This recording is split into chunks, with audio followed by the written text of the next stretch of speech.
আমরা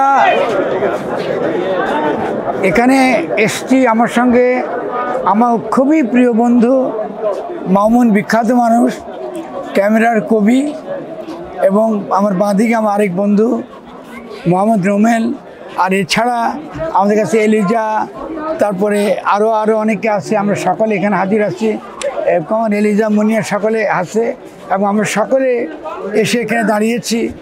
এর কারণটা হলো যে আমরা প্রতিপক্ষ পত্রিকাটার মোড়ক উন্মোচন করছি, এবং আমাদের বাংলা একাডেমির বইমেলাতে আমরা, যদিও এই বইটা একটু দেরিতে এসেছে, এই পত্রিকাটা কিন্তু বড় বাংলার পত্রিকা। বড় বাংলা মানে সারা পৃথিবীতে বাংলাভাষী যারা আছে, যারা বাংলা ভাষায় লেখালেখি করে, বাংলা ভাষায় চিন্তা করে, এটা তাদের পত্রিকা করে। বড় বাংলা খুবই গুরুত্বপূর্ণ একটা স্লোগান, এটা খুবই গুরুত্বপূর্ণ এমনই একটা স্লোগান যার মূল উদ্দেশ্য হচ্ছে বৃহত্তর যে বাংলাভাষী আছে বিভিন্ন দেশে, তাদের সকলের লেখালেখি, তাদের সাহিত্য চর্চার এটা একটা, এই পত্রিকাটা তাদেরকে ধারণ করে।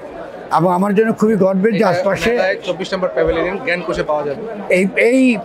এইটা মেলায় 24 নম্বর প্যাভিলিয়ন জ্ঞানকোষের সামনে আমরা দাঁড়িয়ে আছি, এখানে আমরা পাবেন। এবং আমরা সিদ্ধান্ত নিয়েছি যে এটা বাংলাদেশ এবং পশ্চিমবাংলা থেকে একই সময়ে প্রকাশিত হবে ত্রৈমাসিক পত্রিকা হিসেবে।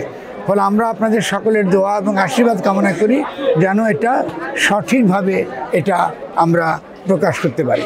এছাড়া এই প্রকৃতার যে বিশেষ উৎসর্গ, এটা খুবই তাৎপর্যপূর্ণ যে আমরা বাংলাদেশের গণ অভ্যুত্থানের জুলাই 24-এর সব শহীদকে আমরা স্মরণ করছি। কেমনকে কত তরুণ গেছে অস্তাচলে, এই সকল শহীদদের আমরা সকল বাংলাভাষী, সারা দুনিয়ার বাংলাভাষী এবং বাংলা সংস্কৃতি যারা ধারক এবং বাহক, আমরা সকলে মিলে তাকে আমরা ধারণ করছি। অনেকে আমাকে একটা প্রশ্ন করে যে বড় বাংলা কি কোনো রাজনৈতিক রণধ্বনি কিনা? এই ব্যাপারে খুব পরিষ্কার কথা আমরা বলতে চাই, না, এটা কোনো রাজনৈতিক রণধ্বনি নয়, এটা কোনো বিশেষ কোনো রাজনৈতিক উদ্দেশ্য নাই। কিন্তু এর একটা ব্যাপারটা খুব সহজ বুঝাতে চাই আমরা, বাংলা ভাষায় সাহিত্য বলতে লিটারেচার বোঝায় না। বাংলা ভাষায় সাহিত্য বলতে শহীদ থেকে সাহিত্য, তার মানে সম্বন্ধ তৈরি বোঝায়, মানে একটা বৃহত্তর সম্বন্ধ তৈরির ক্ষেত্র তৈরি করে সাহিত্য।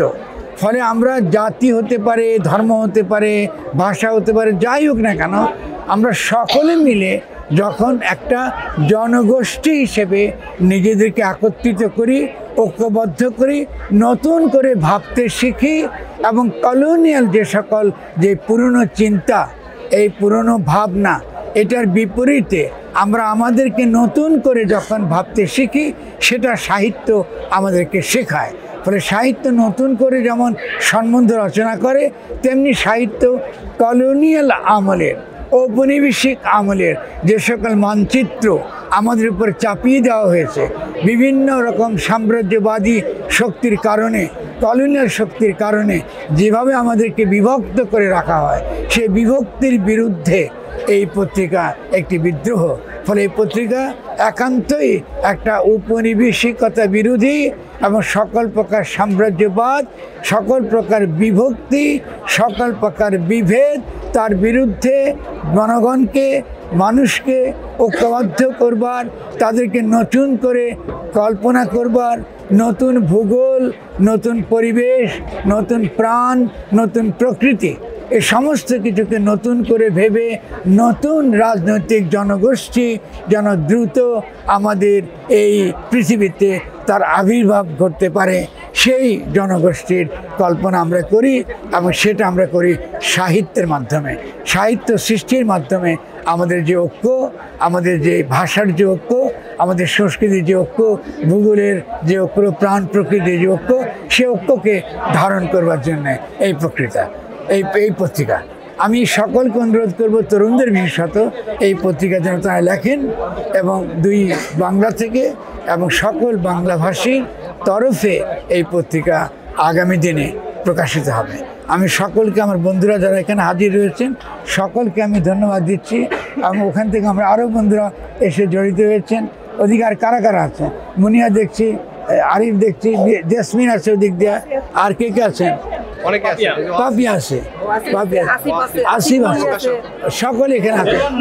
হ্যাঁ, দেলোয়ার আছে, দেলোয়ার আছে, আর কই? আর সব ভাইরে যারা আছেন সকলে আমার ভাই আছে, খালেদ, সানোয়ার, সকলে আমার ভালোবাসা জানবেন। সকলকে অনেক অনেক ভালোবাসা। সব ভালো থাকবে। অনেক ধন্যবাদ।